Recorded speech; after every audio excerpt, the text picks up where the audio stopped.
Hi Calvary, my name is Abby Hintz, and in case you don't know me, I'm a sophomore at Cedarville University where I'm studying journalism. I've been a member of Calvary for as long as I can remember. I love Calvary, I miss Calvary, praying we'll be back together worshiping soon.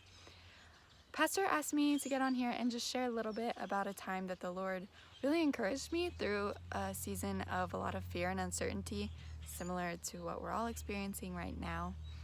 So I've had 4 hip surgeries, 2 of which were while I was in high school. And so when I was little, I was diagnosed with hip dysplasia. I had surgery to correct it. It was fine growing up, but in high school I developed a lot of severe chronic pain, and so we just knew something else needed to be done.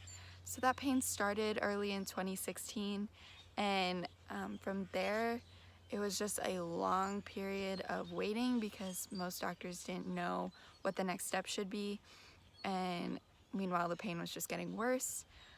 Also in 2016 my grandpa passed away, so it was really just a lot of learning and wrestling with what God was trying to do in my life because I didn't understand any of it.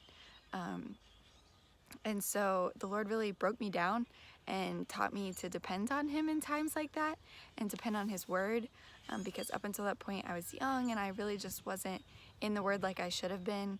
And so it was really a time of growth in that area. And also just understanding how the Lord goes before us through trials. At the beginning of 2016, I had no reason to believe it would look the way it did. And then at the end of 2016, my life was completely changed for the better, but also it was hard. And so just recognizing that on January 1st of 2016, God already knew what was coming, and on December 31st of 2016, He was completely unshaken by the fact that I was about to have major hip surgery and had lost my grandfather. So that was just really encouraging to learn and to lean on. And so then in 2017, I had 2 major surgeries, one in January and one in October. And those were growing in and of themselves.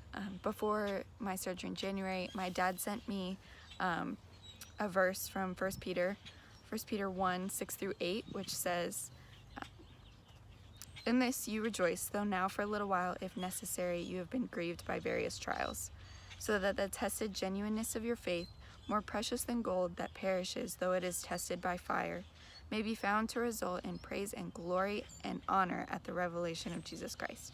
Though you have not seen Him, you love Him. Though you do not now see Him, you believe in Him and rejoice with joy that is inexpressible and filled with glory." In chapel at Cedarville, we've talked about how in 1 Peter, if you go through and highlight the words suffering and then glory or gracious or good, suffering always comes first. And I think that's something we forget a lot.